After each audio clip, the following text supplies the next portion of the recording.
ಪ್ರಾಸಿಕ್ಯೂಷನ್ಗೆ ಅನುಮತಿ ಪ್ರಶ್ನೆ ಮಾಡಿ ಸಿಎಂ ಸಿದ್ದರಾಮಯ್ಯ ಹೈಕೋರ್ಟ್ಗೆ ರಿಟ್ ಅರ್ಜಿ ಸಲ್ಲಿಸಿದ್ದಾರೆ. ರಾಜ್ಯಪಾಲರ ವಿಶೇಷ ಕಾರ್ಯದರ್ಶಿ, ಮುಖ್ಯ ಕಾರ್ಯದರ್ಶಿ ಹಾಗೂ 3 ದೂರುದಾರರನ್ನ ಪ್ರತಿವಾದಿಯನ್ನಾಗಿಸಿ ರಿಟ್ ಅರ್ಜಿ ಸಲ್ಲಿಸಿದ್ದಾರೆ.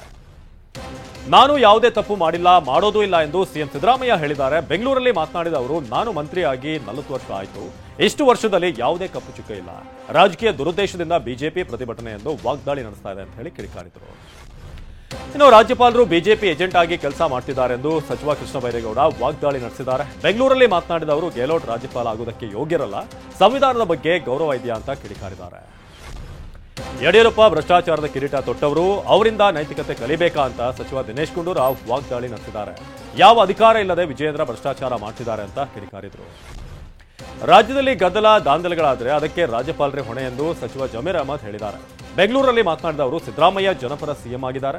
ಜನರು ರೊಚ್ಚಿಗೆದ್ದು ಗಲಾಟೆ ಹಲ್ಲೆ ಆದರೆ ಅದಕ್ಕೆ ರಾಜ್ಯಪಾಲರೇ ನೇರ ಹೊಣೆ ಅಂತ ಎಚ್ಚರಿಕೆ ನೀಡಿದರು.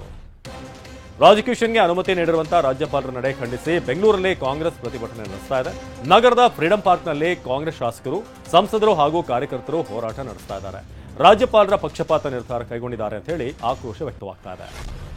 ಸಿಎಂ ಸಿದ್ದರಾಮಯ್ಯ ಪರವಾಗಿ ಮೈಸೂರಲ್ಲಿ ಅಭಿಮಾನಿಗಳು ಉರುಳು ಸೇವೆ ಮಾಡಿದ್ದಾರೆ. ನಂಜನಗೂಡು ತಾಲೂಕಿನ ಮರಡಿಹುಂಡಿ ಗ್ರಾಮದಲ್ಲಿ ದಾಳಕಾಶಿ ಒಂದು ದೇವಸ್ಥಾನದಲ್ಲಿ ಉರುಳು ಸೇವೆಯನ್ನ ಮಾಡಿದ್ದಾರೆ. ಸಿಎಂ ವಿರುದ್ಧ ಪ್ರಾಸಿಕ್ಯೂಷನ್ಗೆ ಅನುಮತಿ ನೀಡಿರುವುದನ್ನು ಖಂಡಿಸಿ ಚಾಮುಂಡಿ ಬೆಟ್ಟದಲ್ಲಿ ಪ್ರತಿಭಟನೆ ನಡೆಸಲಾಯಿತು. ಚಾಮುಂಡಿ ಬೆಟ್ಟದ ನಿವಾಸಿಗಳು, ವ್ಯಾಪಾರಸ್ಥರು ಅಂಗಡಿ ಮುಂಗಟ್ಟು ಬಂದ್ ಮಾಡಿ ಪ್ರತಿಭಟನೆ ರ್ಯಾಲಿ ನಡೆಸಿದರು. ಬೆಟ್ಟಕ್ಕೆ ಬಂದ ಭಕ್ತರಿಗೂ ಕೂಡ ಬಂದ್ ಬಿಸಿ ತಟ್ಟಿದೆ. ಸಿಎಂ ಸಿದ್ದರಾಮಯ್ಯ ಪರವಾಗಿ ಮೈಸೂರಿನ ಟಿ ನರಸೀಪುರದಲ್ಲಿ ಕಾಂಗ್ರೆಸ್ ಕಾರ್ಯಕರ್ತರು ಪ್ರತಿಭಟನೆ ನಡೆಸಿದರು. ಪಟ್ಟಣದ ಪ್ರಮುಖ ರಸ್ತೆಗಳಲ್ಲಿ ಪ್ರತಿಭಟನೆ ಮೆರವಣಿಗೆ ನಡೆಸಿದಂತಹ ಕಾರ್ಯಕರ್ತರು ಟೈರ್ಗೆ ಬೆಂಕಿ ಹಚ್ಚಿ ಆಕ್ರೋಶ ವ್ಯಕ್ತಪಡಿಸಿದರು. ಸಿಎಂ ಸಿದ್ದರಾಮಯ್ಯ ವಿರುದ್ಧ ಪ್ರಾಸಿಕ್ಯೂಷನ್ಗೆ ಅನುಮತಿ ಹಿನ್ನೆಲೆಯಲ್ಲಿ ಮಂಗಳೂರಿನಲ್ಲಿ ಕಾಂಗ್ರೆಸ್ ಪ್ರತಿಭಟನೆ ನಡೆಸಿತು. ನಗರದ ನಾರಾಯಣಗುರು ವೃತ್ತದಿಂದ ಆರಂಭವಾದಂತಹ ಕಾಲ್ನಡಿಗೆ ಜಾಥಾ ಪ್ರಮುಖ ರಸ್ತೆಗಳಲ್ಲಿ ಸಾಗಿತ್ತು. ರಾಜ್ಯಪಾಲರ ವಿರುದ್ಧ ಕಿಡಿಕಾರಿದರು. ಸಿಎಂ ವಿರುದ್ಧ ಪ್ರಾಸಿಕ್ಯೂಷನ್ಗೆ ಅನುಮತಿ ವಿರೋಧಿಸಿ ಮಂಗಳೂರಲ್ಲಿ ಕಾಂಗ್ರೆಸ್ ಪ್ರತಿಭಟನೆ ನಡೆಸಿದೆ. ಈ ವೇಳೆ ಖಾಸಗಿ ಬಸ್ ಮೇಲೆ ವ್ಯಕ್ತಿಯೊಬ್ಬ ಕಲ್ಲೆಸೆದಿದ್ದಾನೆ. ಇದರಿಂದ ಬಸ್ನ ಮುಂಭಾಗ ಗಾಜು ಪುಡಿ ಪುಡಿಯಾಗಿದೆ. ಕೂಡಲೇ ಎಚ್ಚೆತ್ತಂತಹ ಪೊಲೀಸರು ಬಸ್ ಮೇಲೆ ಕಲ್ಲು ತೂರಿದ ವ್ಯಕ್ತಿಯನ್ನ ವಶಕ್ಕೆ ಪಡೆದಿದ್ದಾರೆ.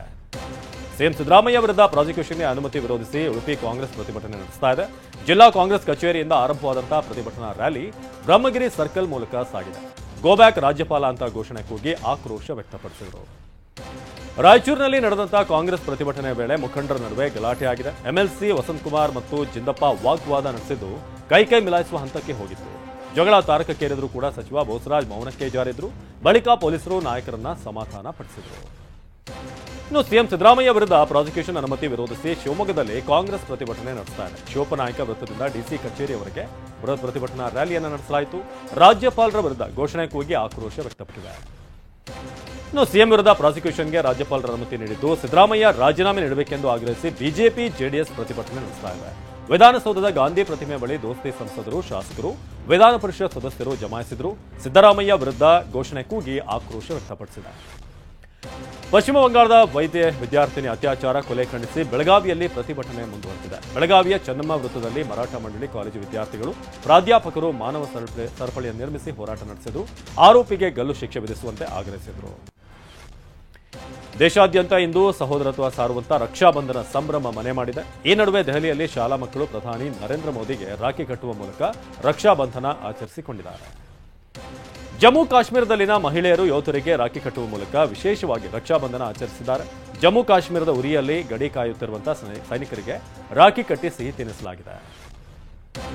ಮಹಾರಾಷ್ಟ್ರದಲ್ಲಿ ಮತ್ತೆ ವರ್ಣಾರ್ಭಟ ಶುರುವಾಗಿದ್ದು ಪುಣೆಯಲ್ಲಿ ರಸ್ತೆಗಳು ಸಂಪೂರ್ಣ ಜಲಾವೃತವಾಗಿವೆ. ಕಿಲೋಮೀಟರ್ ಗಟ್ಟಲೆ ಟ್ರಾಫಿಕ್ ಜಾಮ್ ಉಂಟಾಗಿತ್ತು. ಇದರಿಂದ ವಾಹನ ಸವಾರರು ಪರದಾಡಿದರು. ಇಂದು ಮತ್ತು ನಾಳೆಯೂ ಕೂಡ ಭಾರೀ ಮಳೆಯಾಗುವಂತ ಮುನ್ಸೂಚನೆ ಇದೆ.